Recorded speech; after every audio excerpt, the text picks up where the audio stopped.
Assalamualaikum warahmatullahi wabarakatuh. Perkenalkan, kami dari kelompok 7 akan memenuhi tugas wawancara dari matkul asesmen BK. Perkenalkan, nama saya Muhammad Nuzul Ma'ali. Saya Siti Nurahmawati. Saya Nabila Indra Zulfa. Saya Maria Salusna.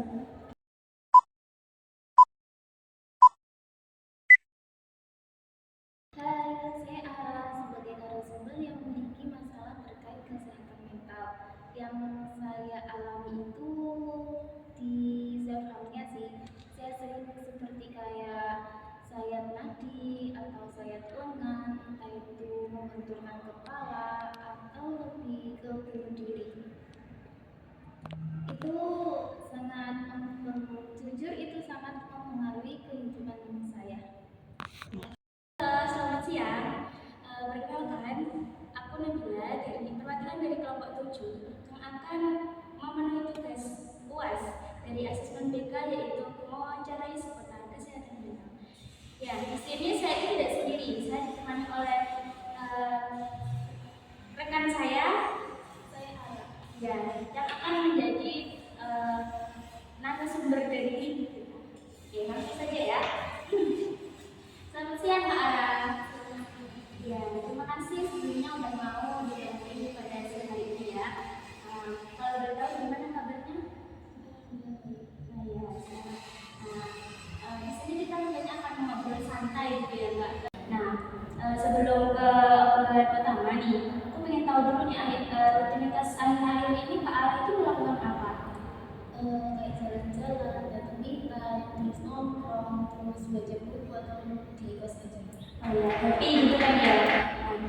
Gini, dalam perjalanan hidup kan pasti ada kayak fase dimana kita itu kayak berat banget kan. Ya, kejadian yang membuat kita tuh kadang berpengaruh pada mental kita terutama. Pernah nggak sih Kak Ara mengalami hal tersebut? Pernah ya. Nah, kalau diceritakan Kak Ara bersedia nggak? Ya, gimana itu? Awal saya bisa kena kesehatan mental atau yang paling itu saya itu dari kelas 3.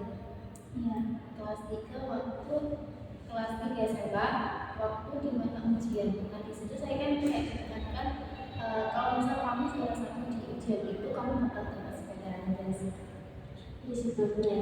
Nah itu dampak bagi Kak Ara sendiri gimana?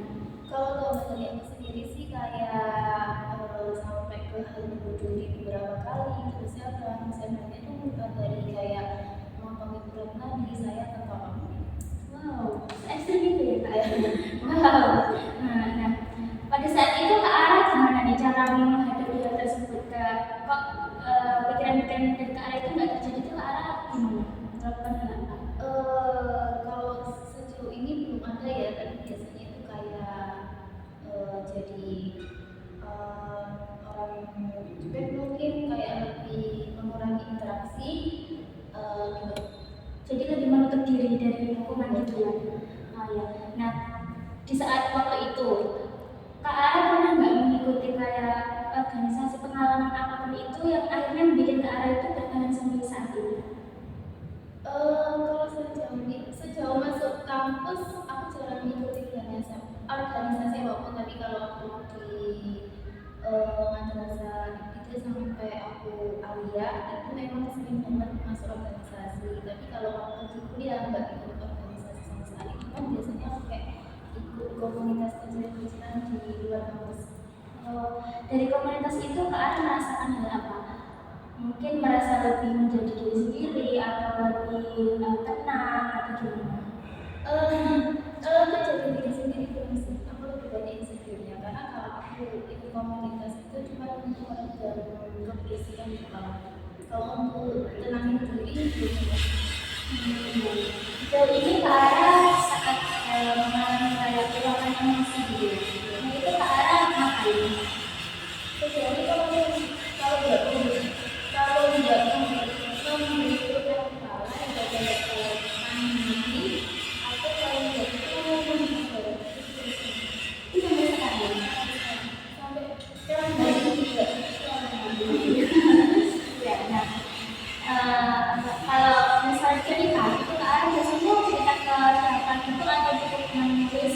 gimana gitu. Itu dia lebih bagus itu kayak kampus pribadi ya gitu.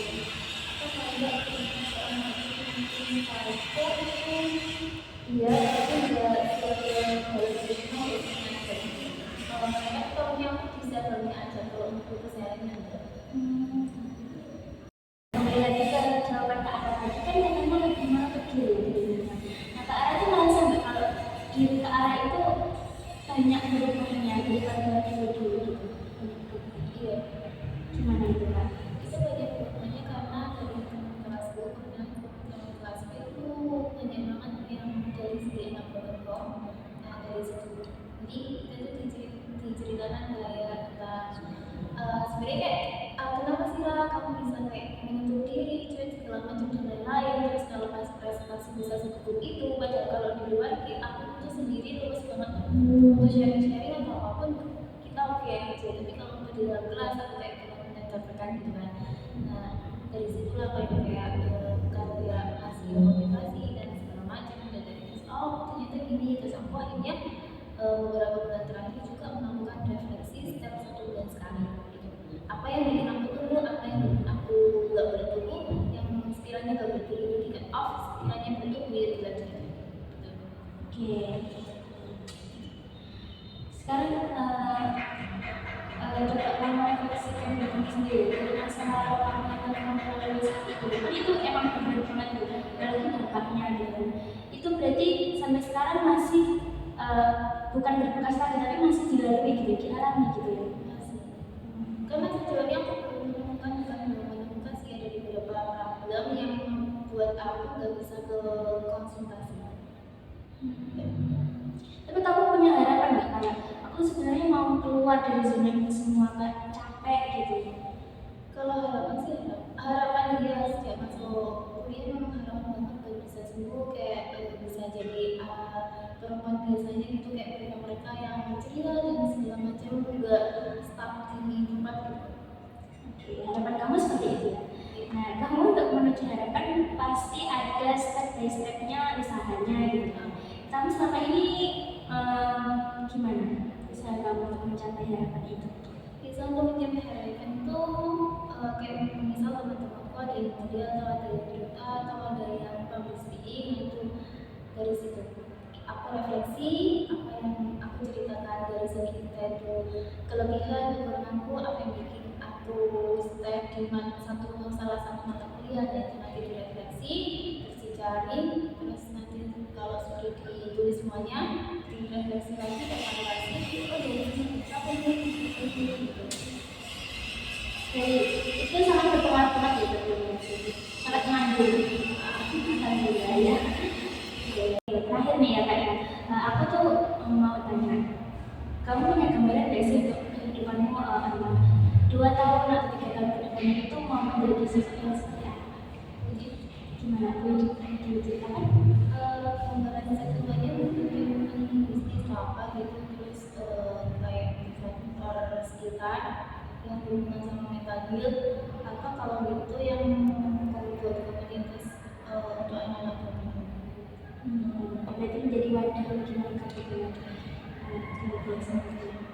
ya terasa bahwa kita sudah cukup lumayan lama ya kan terima kasih sebelumnya udah mau berbagi cerita kepada saya dan juga kepada pemirsa yang akan menonton jika cerita ini kami up boleh ya Kak ya mungkin kakaknya punya pesan dan kesan untuk kepada pemirsa Enggak ada sih. Oh enggak ada.